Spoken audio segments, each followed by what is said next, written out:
오늘은 메추라기에 대해서 함께 생각해 보려고 합니다. 성경에 나오는 새 중에 바다새이고 아주 작은 새이며 물이 지어 떼를 지어서 날아다니는 특성이 있습니다. 이스라엘 백성이 40년 광야를 떠돌면서 거친 모래 바람에 시달리고 메마른 그 사막에 시달리게 되었습니다.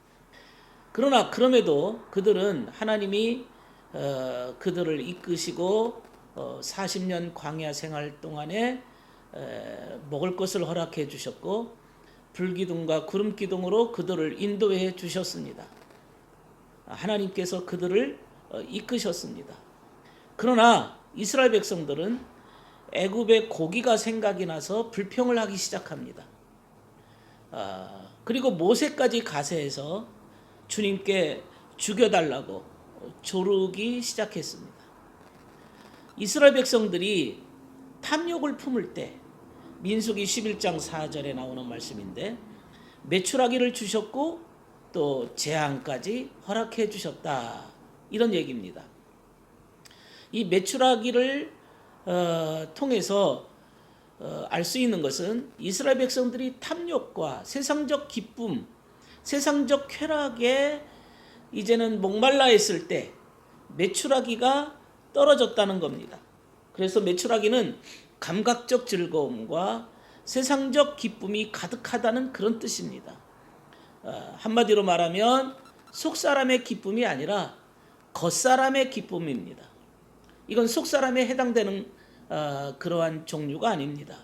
겉사람을 목말라하고 그들이 추구하고 그들이 불평을 늘어놓았을 때 메추라기가 온 진에 덮었다, 이런 얘기입니다. 그러니까 메추라기가 온 이스라엘 진영에 덮였다고 하는 것은 세상적 탐욕의 상태를 의미합니다.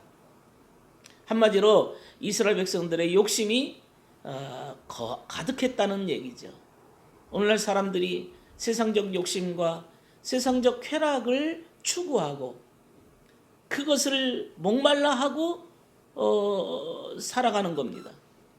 하나님이 불기둥 구름기둥으로 그들을 이끄시고 애굽의 노예 생활에서 그들을 해방시켜서 가나안 땅에, 하나님의 축복의 땅에, 젖과 기름이 흐르는 그러한 땅으로 인도하심에도 불구하고 주님의 은혜를 받고 있음에도 불구하고 세상적 쾌락과 세상적 기쁨을 추구하고 있는 것입니다. 이게 바로 메추라기입니다. 이런 것들을 추구하다 보면 사람들은 세속에 가까워지고 거짓을 더 좋아하고 인간의 속임수를 따라가면서 하나님의 진리와 하나님의 뜻과는 점점 멀어지게 되는 겁니다. 예를 들어 어떤 아름다운 여자가 있다고 합시다. 그 여자는 겉으로 보기에는 외모가 아름답고 그의 모습은 아주 사람들의 인기를 모으고 있습니다. 많은 사람들이 그 여자를 좋아하고 외모는 아름답게 꾸몄으니까 사람들이 따르고 그 여자와 좀 더 가까이 지내고 싶어 합니다.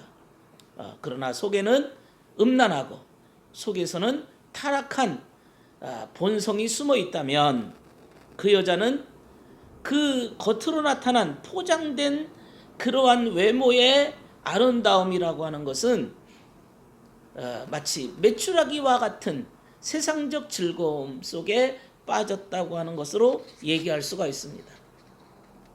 속이 아름다워야지.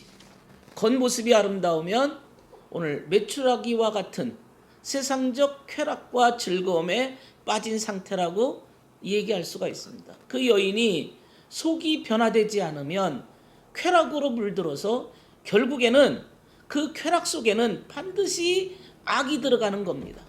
쾌락 속에는, 인간의 쾌락 속에는 악이 들어가기가, 침범하기가 쉽습니다. 그래서 이 탐욕적 쾌락이라고 하는 것은 항상 악을 가지고 있다는 것을 알아야 됩니다. 탐욕적 쾌락에 빠진 사람이 선하게 사는 걸 보셨습니까? 탐욕적 쾌락에 빠진 사람이 이웃을 사랑하고 사회에 유익을 끼치는 것을 보셨습니까?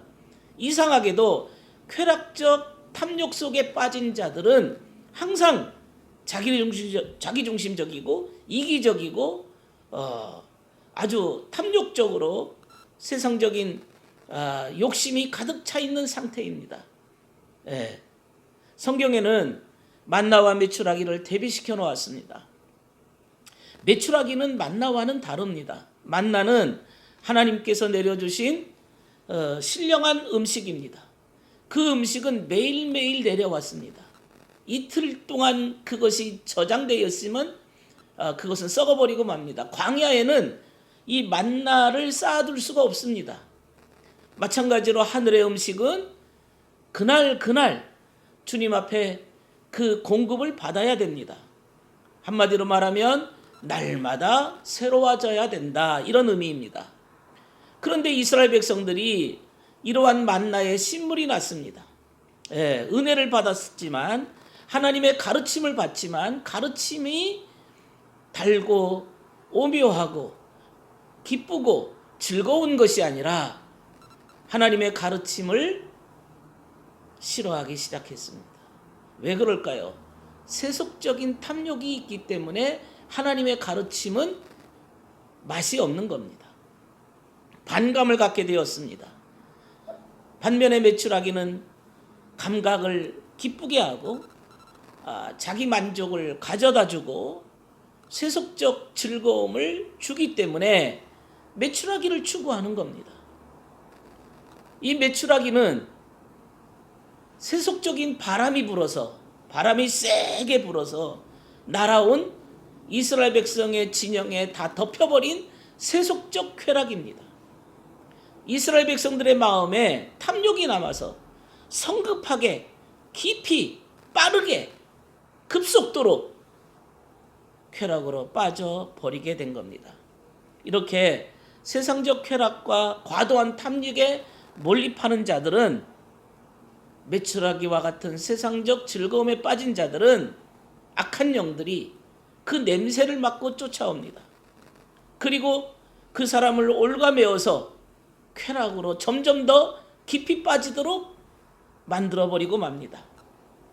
그래서 결국에 사람은 양심을 파괴하고 죄를 짓는데 장애되는 선한 면들을 다 제거해버립니다. 결국 그의 영혼은 지옥에 떨어져 버리고 맙니다. 주님은 이 메추라기와 같은 탐욕을 경계하시는 겁니다.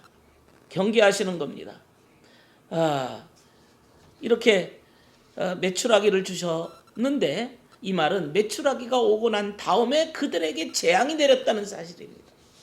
메추라기를 먹고 그 다음에 그들이 재앙이 내렸습니다. 메추라기, 세상적 즐거움에 빠지면 결국에는 그 탐욕으로 인해서 지옥의 재앙으로 떨어지게 된다는 겁니다. 탐욕은 인간을 끌고 다닙니다. 무덤 넘어 저 지옥 저편으로 인간을 끌고 갑니다. 그게 우리의 무서운 탐욕입니다. 영혼을 갉아먹는 암덩어리 같은 존재가 탐욕입니다. 이게 바로 메추라기를 의미하는 겁니다. 세상적 즐거움에 빠져버리면 결국에는 탐욕에 젖어버리고 결국에는 만나를 싫어하고 맛이 없다 이겁니다. 즐거움이 없다는 겁니다. 인간의 오감을 충족시켜주는 그러한 즐거움이 없다고 얘기하는 겁니다. 그러나 속사람은 만나와 같은 양식을 찾고 있습니다. 속사람의 사람은 항상 끊임없이 하늘의 신령한 양식을 항상 그리워하고 사모하고 날마다 새롭게 그것을 먹어야 됩니다. 결국에 이 감각적 탐욕에 머무르게 되면 영적인 문이 닫히게 된다는 사실을 우리는 이 메추라기의 교훈을 통해서 배워야 할 것입니다.